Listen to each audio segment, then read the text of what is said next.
नमस्कार। हमारे last video में हम बात कर रहे थे सेपरेशन एंजाइटी और रिलेटेड बिहेवियर की। सेपरेशन एंजाइटी हमारी लाइफ में किस तरह से डिफिकल्टी पैदा करती है, हमारे सभी फंक्शनल एरियाज को किस तरह से ब्लॉक करती है, इसका असर आजकल बहुत देखने को मिल रहा है।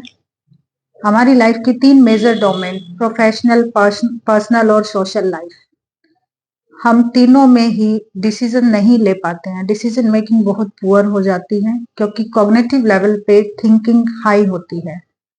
हाई थिंकिंग की वजह से बार बार हमारी प्लानिंग बदलती रहती है, हमारे पर्पस बदलते रहते हैं, लेकिन एग्जीक्यूशन में प्रॉब्लम आती है क्योंकि हम एक ही टारगेट के ऊपर अपनी प्लानिंग को एग्जीक्यूट नहीं कर पाते और किसी रिजल्ट तक नहीं पहुंच पाते। इसीलिए सेल्फ डाउट आता है, और जब सेल्फ डाउट आता है तो साथ ही साथ एक गिल्ट भी आता है कि हर बार मैं सेम गलती कैसे कर सकता हूँ या कर सकती हूँ, और इंसान अपने आप को बहुत इंफीरियर फील करना शुरू कर देता है। ऐसा बचपन से लेकर एडल्टहुड तक चलता रहता है और हमें पता नहीं चलता कि हम इसके लूप में हैं।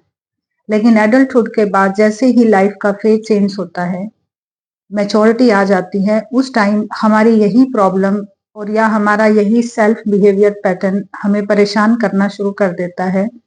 अंदर ही अंदर हम आइसोलेटेड और लोनली फील करना शुरू कर देते हैं। इस फीलिंग की वजह से हम लोगों से एक दूरी बना लेते हैं और सोशल विड्रॉल हो जाता है। ये सोशल विड्रॉल, अगर इसका एक इवेल्युएशन किया जाए तो खुद के द्वारा किया गया है, पर यह भी हो सकता है कि उस व्यक्ति को ये लगे कि लोग उससे जुड़ना नहीं चाहते और उसे छोड़ देते हैं, और वो ऐसी बहुत सारी गलतियां करता है, इस वजह से लोग उसे छोड़ देते हैं। पर ये सभी सोशल एंजाइटी के लक्षण हैं, जहां स्टार्टिंग में तो पर्सन औरों को प्लीज करने के लिए पीपल प्लीजर बन जाता है ताकि लोग उसे छोड़े ना, और धीरे धीरे फिर वो अपनी इन्हीं चीजों को इतना ज्यादा खुद पर हावी कर लेता है, समझ नहीं पाता कि ऐसा करना वाकई में जरूरी नहीं है। पीपल प्लीजर नहीं बने, लेकिन इसका ये मतलब नहीं कि लोगों को नाराज भी करें। ये दोनों बिल्कुल अलग अलग एस्पेक्ट हैं। पीपल प्लीजर होना मतलब लोगों को खुश करना, या फिर लोगों को नाराज करना, इन दोनों में बहुत अंतर है। लोग अक्सर ये समझते हैं कि अगर हम किसी को नाराज कर देंगे, इसका मतलब हम उनकी खुशी नहीं चाहते, और या फिर वो इसके दूसरे पहलू पर काम करते हैं कि हम लोगों को खुश रखें ताकि वो हमसे नाराज ना हो, हमें छोड़े ना। इसके साथ एक और डर भी एसोसिएटेड होता है कि वो सोशल क्रिटिसिज्म से डरते हैं। ये क्रिटिसिज्म नहीं है, ये जनरल रिएक्शन है जो हम सभी को देते हैं। लोग हमें देते हैं और हम सबको देते हैं। ये बिहेवियरल रेसिप्रोसिटी है, इसको समझने की कोशिश करें।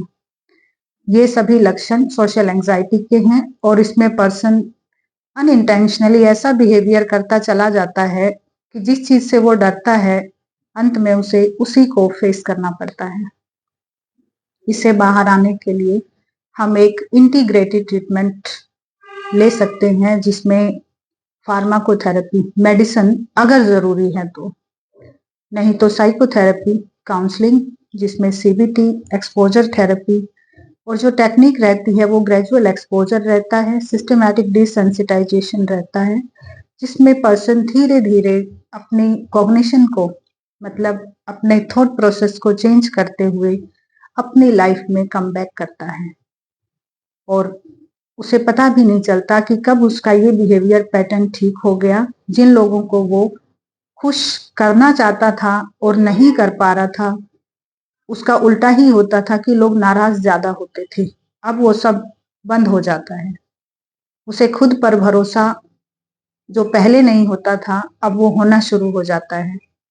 उसकी इंफीरियोरिटी धीरे धीरे नॉर्मलाइज होके खुद पर भरोसे में बदल जाती है, और अब उसकी लाइफ के फंक्शनल एरियाज नॉर्मल हो जाते हैं। एक फिक्स्ड माइंडसेट ग्रोथ माइंडसेट में आ जाता है। तो इस तरह की सोशल एंजाइटी से जो पर्सन भी सफर कर रहा हो, आप उसे एक अच्छे साइकोलॉजिस्ट से कनेक्ट कर सकते हैं, क्योंकि ये पूरी तरह से मॉडिफाइबल है, ट्रीटेबल है। धन्यवाद।